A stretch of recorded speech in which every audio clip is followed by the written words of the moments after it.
4:1. Pagkatapos, si Jesus ay dinala ng Espiritu sa ilang upang tuksuin ng dyablo. Matthew 4:1. Matthew 5:43. Ibigin mo ang iyong kaibigan at kapuutan mo ang iyong kaaway. Matthew 5:43. Matthew 3:8. Ipakilala mo sa iyong sarili na kayo'y nagsisisi. Matthew 4:4. Ngunit sumagot si Jesus, nasusulat,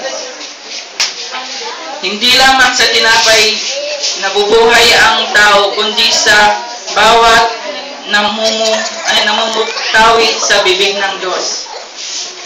Matthew 4:10. Kaya't sumagot si Jesus, lumayas ka Satanas, sapagkat nasusulat, ang Panginoong Diyos lamang ang dapat mong sambahin, at siya lamang ang dapat mong paglingkuran.